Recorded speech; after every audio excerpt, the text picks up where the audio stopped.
A continuación tenemos al experto internacional, doctor Luis Jorge Garay, de Colombia.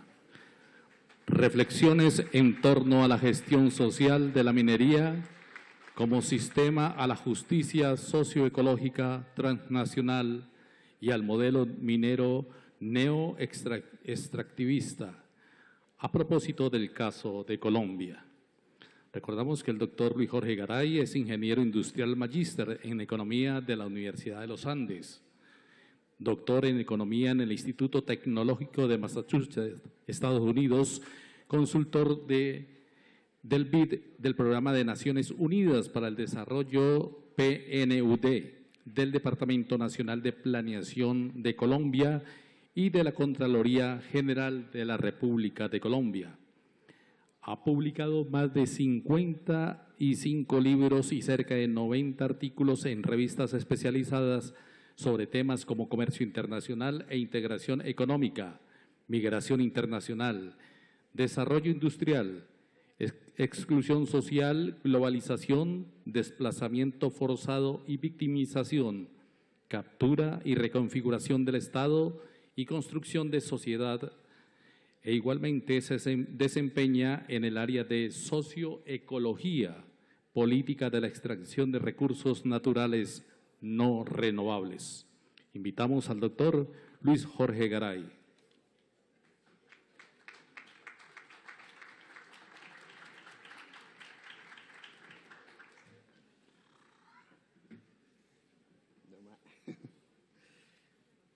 Es media hora, ¿no?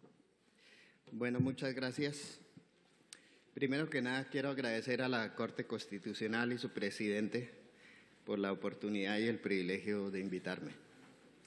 En segundo lugar, felicitar por la iniciativa, que este 10º encuentro constitucional se trate sobre la tierra y los territorios. Y en tercer lugar, quiero expresar mi gratitud y mi oportunidad de volver después de muchos años a este territorio, que se distingue en la actualidad por ser un territorio donde la comunidad está deliberando y expresándose en defensa de sus intereses de toda naturaleza de mediano y largo plazo.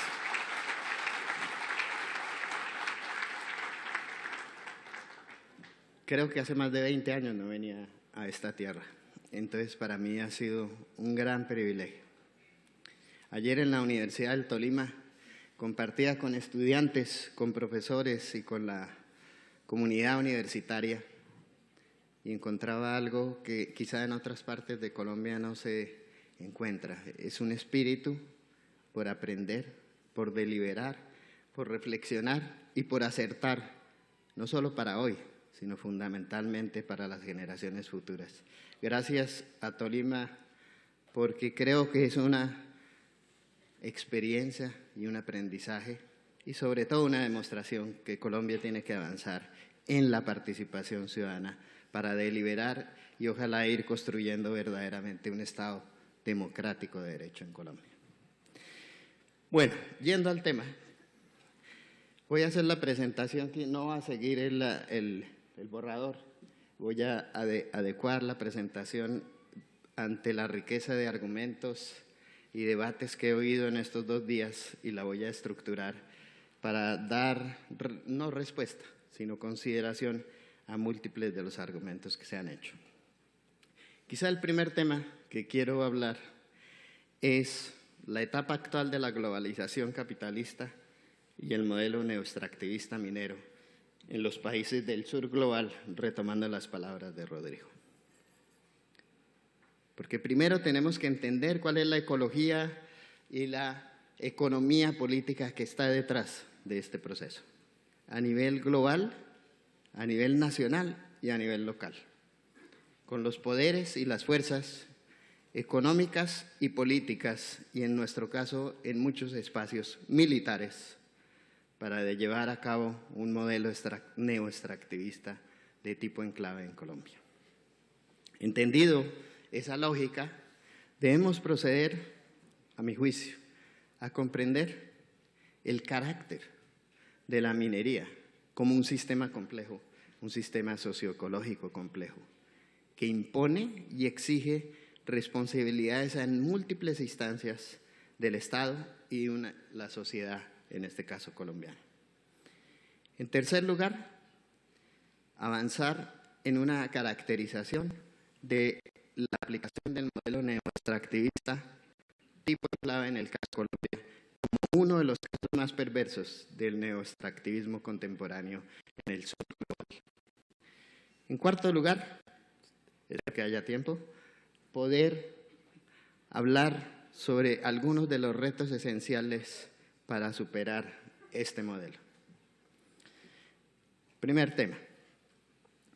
La globalización capitalista actual se define por una etapa en la cual hay una competencia incesante entre capitales poderosos de diversa naturaleza, capitales productivos, financieros, especulativos, por el acaparamiento del suelo y del subsuelo en amplias regiones del país, del mundo, especialmente el sur global, léase África, América Latina y ciertos países del Asia, en aras del aprovechamiento de ese suelo y subsuelo para la producción de commodities necesarios en los países avanzados y de nueva industrialización de crecimiento rápido, como China e India, para la producción de sustitutos del petróleo a través de los agrobiocombustibles, desviando la naturaleza del uso de la tierra para bienes agrícolas hacia otros bienes no agrícolas, y en el aprovechamiento del subsuelo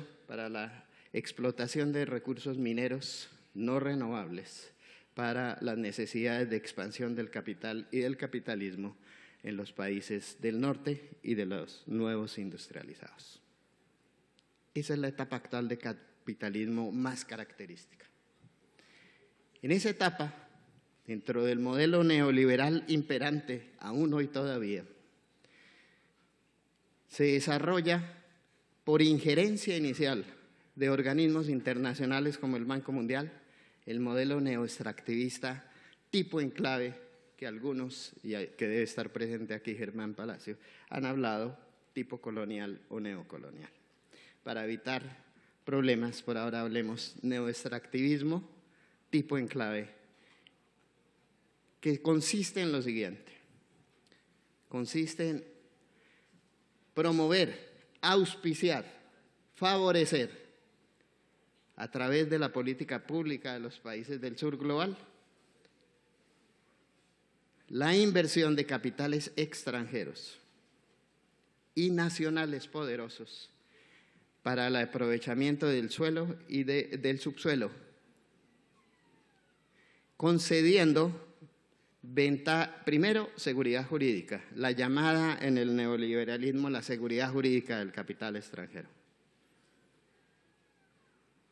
que es lo que hoy el gobierno de turno colombiano está buscando garantizar con la llamada licenciamiento ambiental express oral,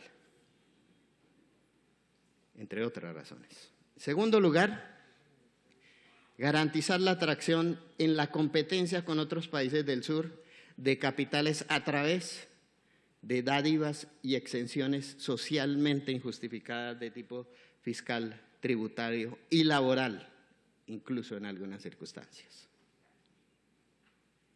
Y en tercer lugar, la creación de una institucionalidad insuficiente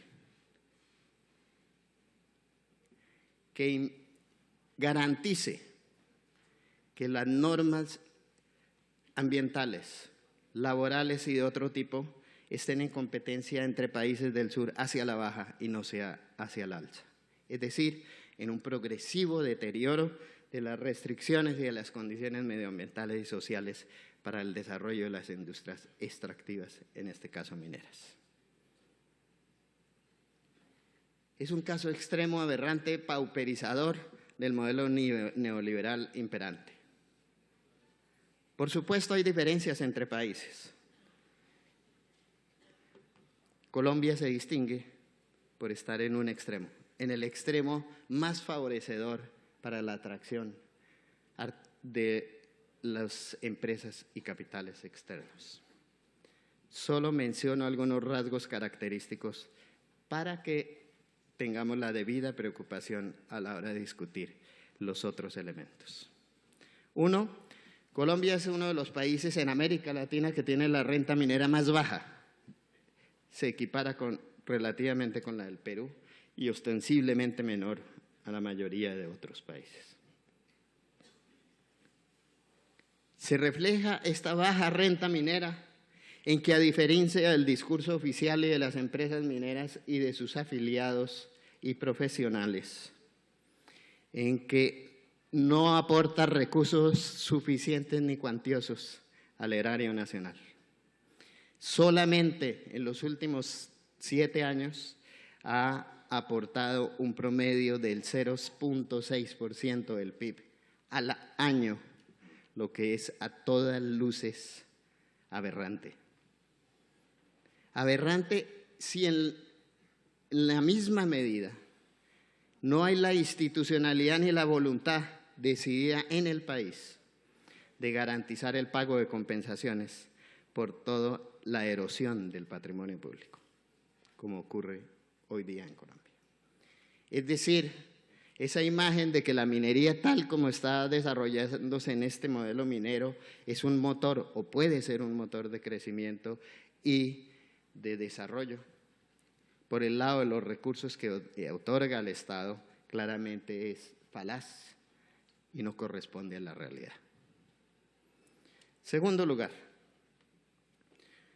el modelo neoextractivista busca que sea una actividad de enclave que no genera encadenamientos productivos en el país, porque el 95% de la gran minería, su producto es exportado al exterior sin ninguna transformación y sí con todos los impactos ambientales en su transporte para el exterior.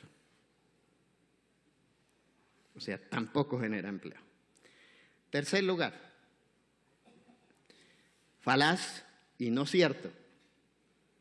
En este modelo neoextractivista colombiano tampoco genera divisas al país. Es más, en términos de divisas tiene un impacto estructural neto ampliamente negativo.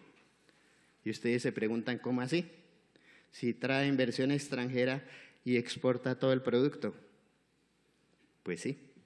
Pues tienen un privilegio que es un régimen cambiario especial, mediante el cual todas las empresas mineras no tienen que nacionalizar y monetizar recursos, sino en aquello que implica para la contratación de mano de obra y algunos servicios financieros y de transporte. Por lo tanto, el impacto cambiario es ampliamente negativo. No hay divisas. Otra cosa es balanza de pagos, pero lo que interesa es las divisas, no las transacciones nominales. Cuarto lugar, ante la precaria institucionalidad en los territorios, los grados avanzados de captura, cooptación del Estado en las regiones en Colombia, pero también algo fundamental, el bajo nivel de regalías, encontramos, y se me olvidó decir que parte de esta presentación se basa en un trabajo colectivo y no solo mío. Tuve el privilegio de ser el director de este grupo en la Contraloría General de la República por 2 años.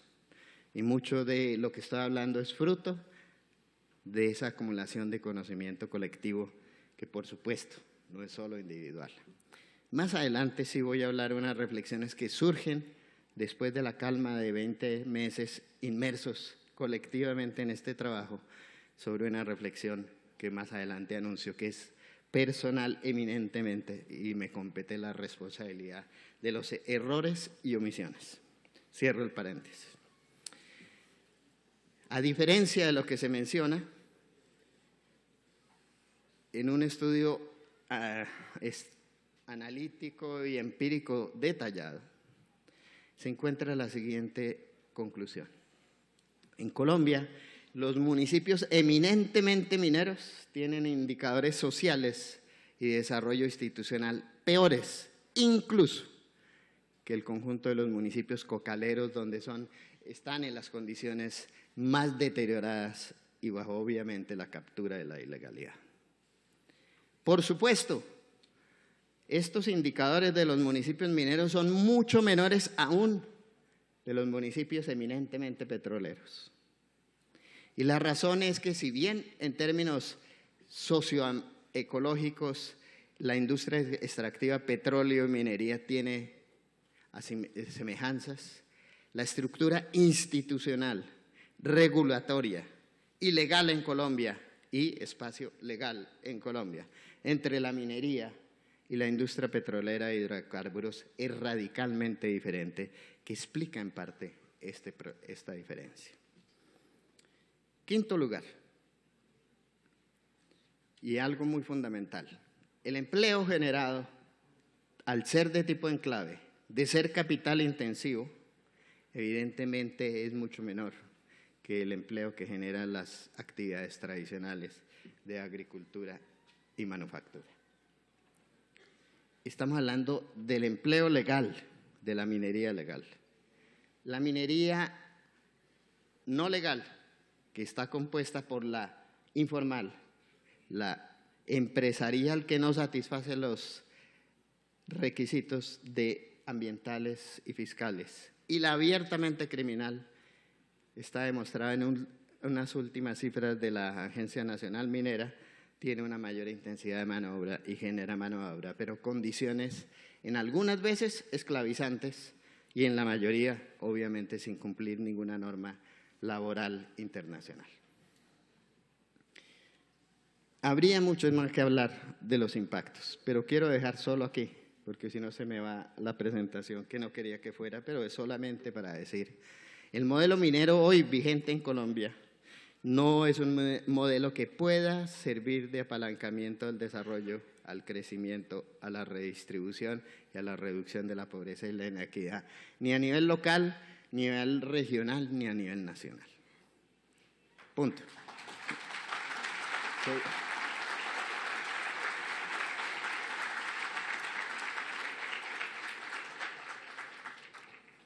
Esto sin hablar de las pérdidas patrimoniales para la sociedad colombiana de largo plazo, incluso en tiempo no humano, que está implicando el no sometimiento a normas ambientales, que lleva a unos costos de todo tipo, sociales y ecológicos, incalculables, con pérdidas irreversibles, que hace que claramente este modelo tiene que ser revisado a fondo para volver como Estado y sociedad a tener una nueva visión del aprovechamiento de la riqueza del Estado y de la nación colombiana. Segundo tema, este modelo neoextractivista, que es desigual, inequitativo, entre diferentes sectores sociales y entre países, exige para impedir la acumulación de desigualdades y de injusticias, no solo ambientales, injusticias sociales, económicas, financieras y por supuesto ecológicas, del desarrollo de una justicia socioecológica, ambiental, transnacional. Pero como lo decía Rodrigo, claramente tenemos que avanzar a una justicia socioecológica local y nacional debidamente institucionalizada y vinculante. La creación y la construcción de la justicia transnacional socioecológica requiere, por supuesto, avanzar en los múltiples campos que van desde lo propiamente jurisprudencial, de derechos, de la judicialización y la exigibilidad de la multiplicidad de derechos y también a nuevas órbitas en los derechos penal, civil y administrativo. Términos locales. Si bien la Corte Constitucional colombiana y la Carta Política de 1991 avanzó sustancialmente en una jurisprudencia constitucional en derechos medioambientales, en derechos sociales, en el marco de un Estado social de derecho como lo instituye la Carta del 91. La experiencia nos muestra que este desarrollo es claramente insuficiente a las realidades del mundo de hoy.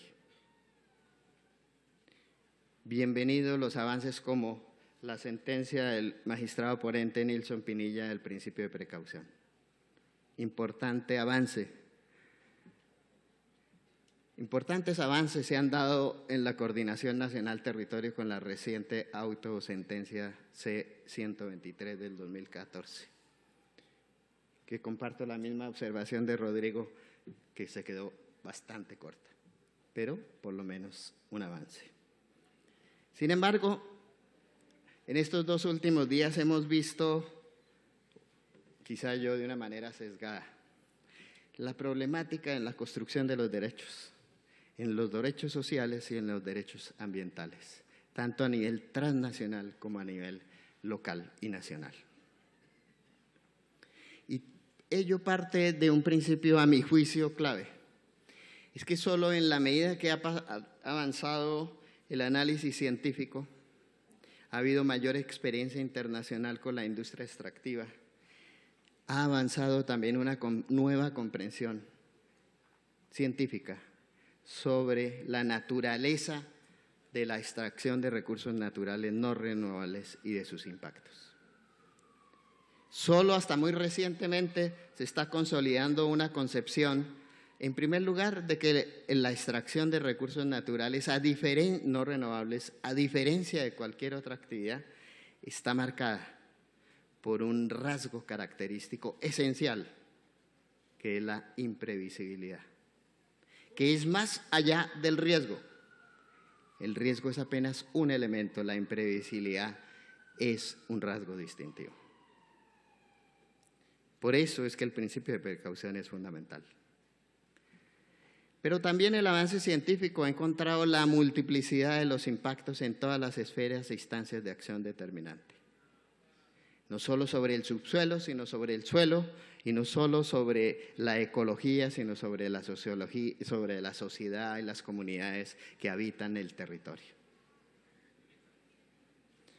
Es así como solo muy recientemente ciertas líneas de pensamiento aceptan ya que la explotación de recursos naturales no renovables es un sistema socioecológico o ambiental, para mí es más socioecológico que ambiental, complejo, que en su complejidad, por la interacción entre los subsistemas social y ecológico,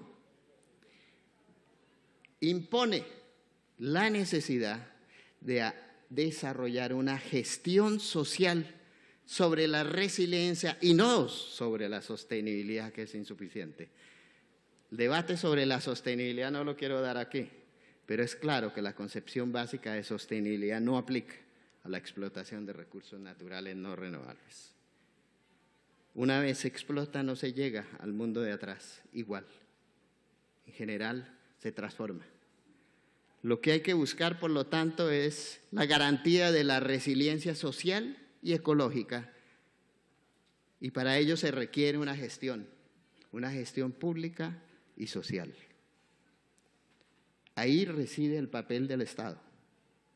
El Estado no solo le compete una responsabilidad indelegable por ser el propietario de ese recurso natural, sino porque es el único agente en la sociedad legítimo que puede garantizar la administración y la gestión bajo una legislación, una normatividad y una regulación de un recurso escaso no renovable como son los minerales. Esta mañana oíamos al magistrado argentino y esto está demostrado por la llamada tragedia de los comunales. Él dice de los comunes, bueno, de los bienes comunes, precisamente porque solo el Estado es el único que puede arbitrar y le corresponde esa tarea.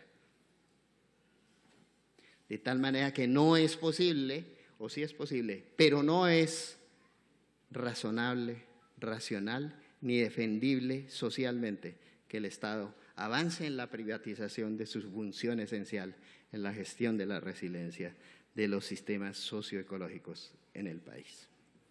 ¿Pero eso qué implica? Eso implica una nueva organización y estructuración normativa e institucional para garantizar ese propósito. Colombia ha avanzado en algún desarrollo institucional en los últimos años ante una extrema precariedad, pero sigue siendo absolutamente precario.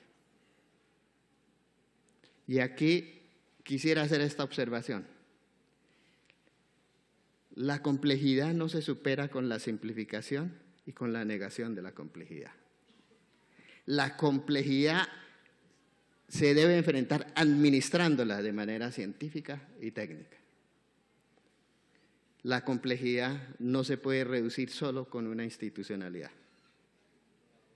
La complejidad exige que una sociedad y el Estado representativo tome los tiempos y los conocimientos necesarios para no cometer daños sociales irreversibles por muchas generaciones en las sociedades.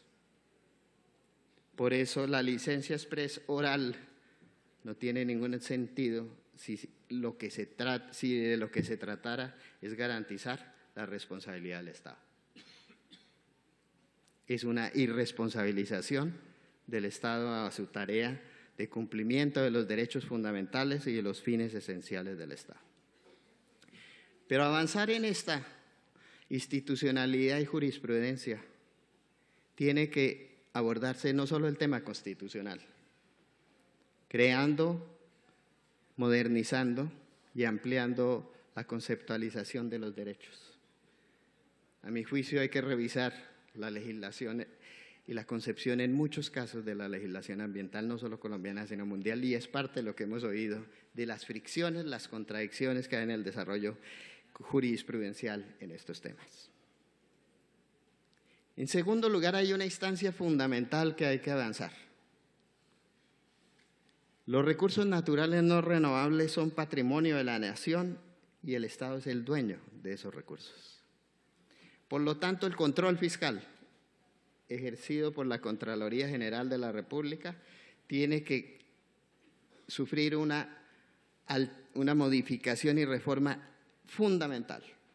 Hoy el control fiscal solo permite que se haga un enjuiciamiento de pérdidas del patrimonio si hay una evidencia cuantificada seria de los daños infringidos, en este caso por la explotación minera. Y esta es una trampa mortal, porque cuantificar los daños en muchos casos es imposible. Y menos aún demostrar relaciones de causalidad formal en la complejidad del sistema. Por eso hoy día, hasta hoy día, en la Contraloría General de la República no se ha podido avanzar en juicios de responsabilidad fiscal definitorios por pérdidas del patrimonio nacional, que sería el único ente de control que podría avanzar en la recuperación de pérdidas no previsibles en favor de la nación. Ante ello hay que adoptar unas nuevas modalidades, como es buscar que los responsables hagan todas las acciones necesarias para volver a la situación anterior lo más asimilable posible, porque su cuantificación es inviable. Tampoco hay un régimen administrativo suficiente para castigar, fuera meramente administrativa, de irresponsabilidades, omisiones estado-corporativas en el manejo de recursos del Estado. Ante la naturaleza de un sistema complejo de la multiplicidad de impactos transgeneracionales, decisiones de funcionarios responsables, a sabiendas de las implicaciones que ello tiene, no tienen ningún enjuiciamiento fuera de lo mero administrativo. Y por ello es que no hemos creado una ética y una moral pública y ciudadana en el manejo de los recursos naturales no renovables. Por ello creo que hay que abordar todas estas instancias y algo más fundamental. Hay que construir una ética socioecológica para la explotación de los recursos naturales. Es decir, tenemos que avanzar mientras las otras instancias jurisdiccionales, constitucionales, administrativas y de control fiscal van avanzando a algo indelegable, la construcción de una memoria de las injusticias alrededor de los daños sociales de la explotación de los recursos naturales no renovables. La impunidad social, sobre todo el manejo de los recursos naturales en un país como Colombia, es total, plena.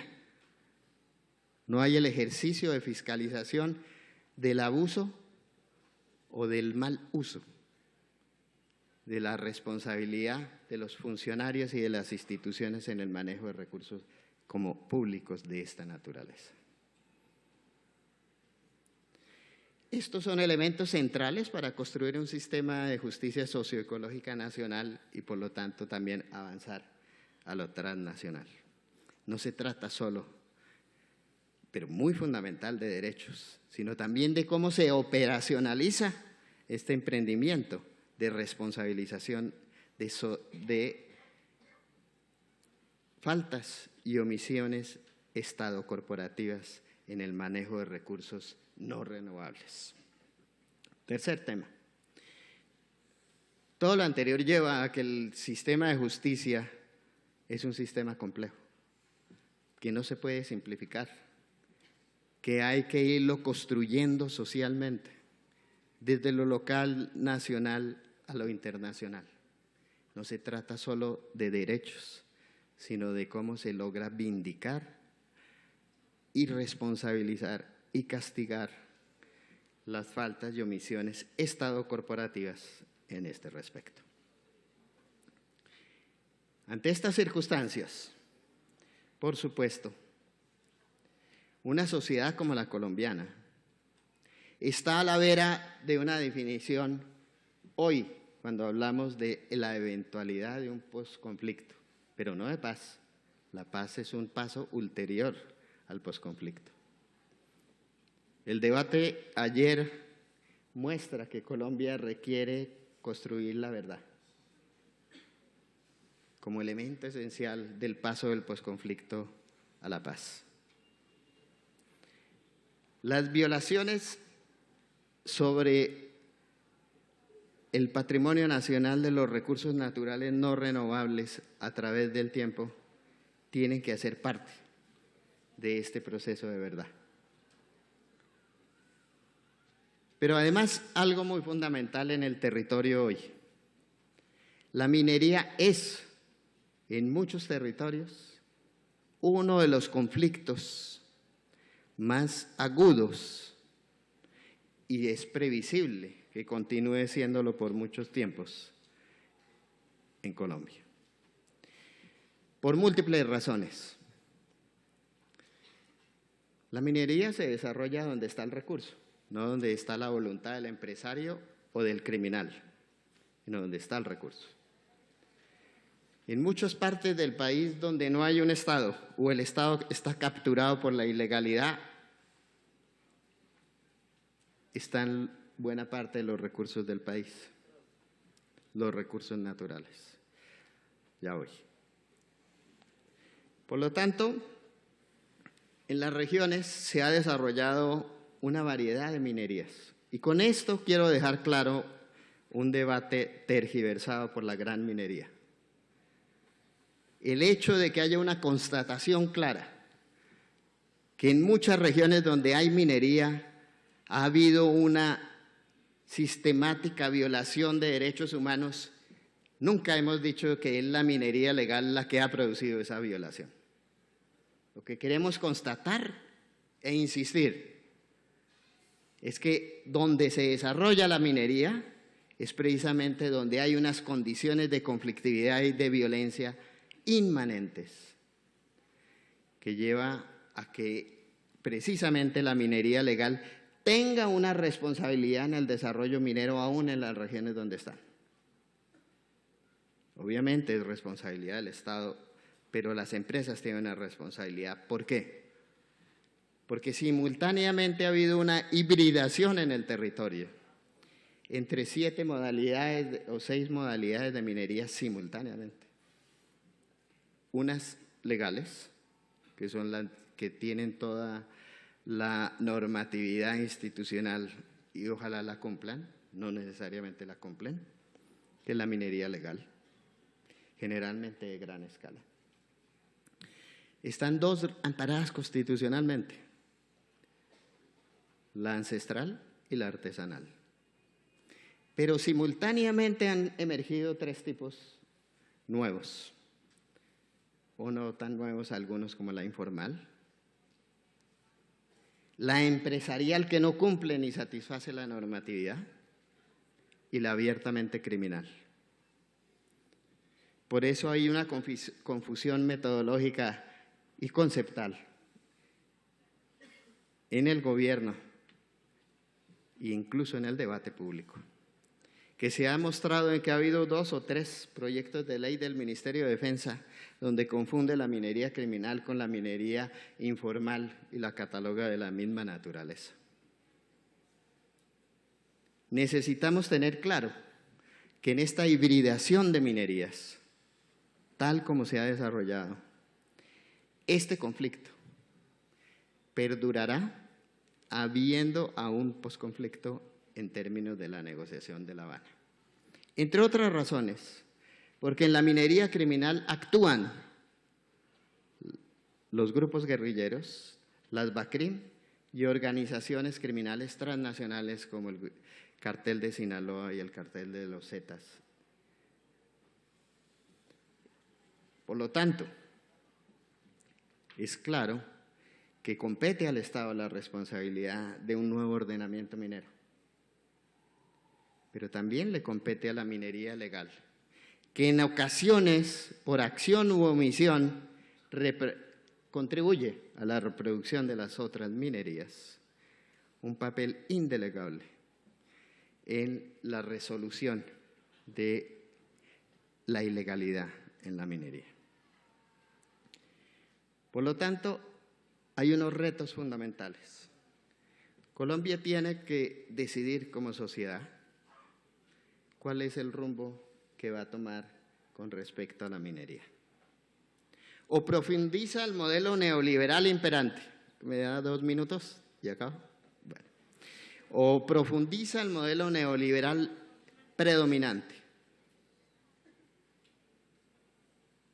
revirtiendo logros jurisprudenciales y legales y retrocediendo en el Estado social de derecho precario que tenemos para garantizarle a los inversores extranjeros la celeridad y la seguridad jurídica.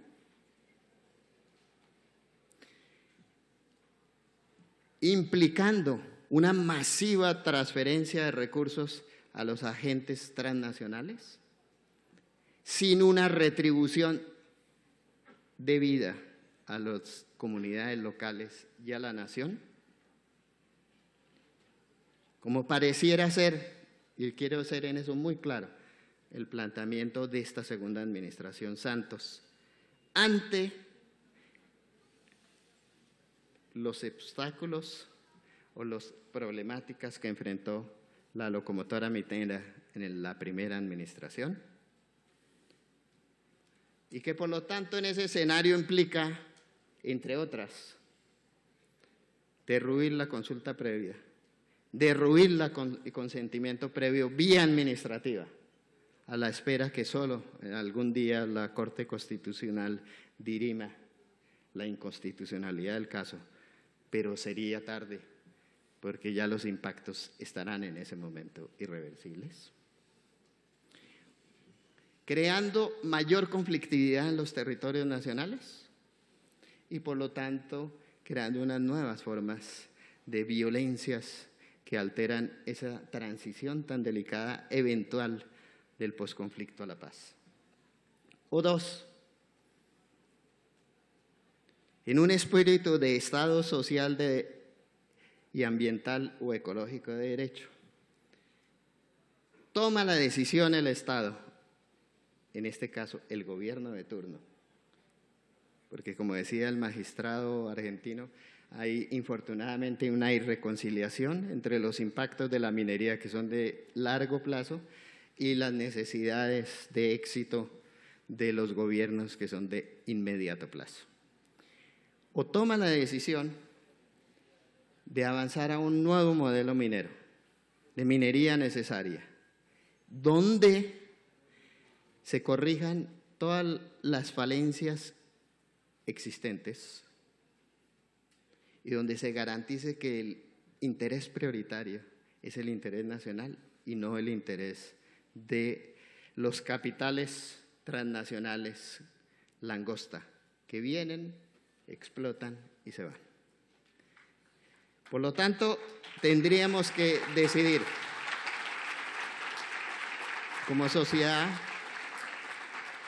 y como Estado que este no es un asunto del gobierno de turno únicamente, por más de que haya sido electo en este sistema democrático formal bastante imperfecto. Que esto es una decisión de la nación. Que en vez de debilitar el Estado social de derecho, debe fortalecerlo si quiere que en Colombia haya construcción de paz. Y que para ello tenemos que reforzar, ampliar la jurisprudencia de este Estado social de derecho para darle las garantías plenas a las comunidades, para que las decisiones sobre los intereses de todos no la tomen unos pocos funcionarios sin ninguna fiscalización y, por supuesto, penalización, ni siquiera moral ni ética en la sociedad colombiana. Por lo tanto, humildemente uno pide que si realmente queremos avanzar a la paz, este es uno de los problemas que debemos abordar con democracia, más democracia y no con menos democracia y más autoritarismo.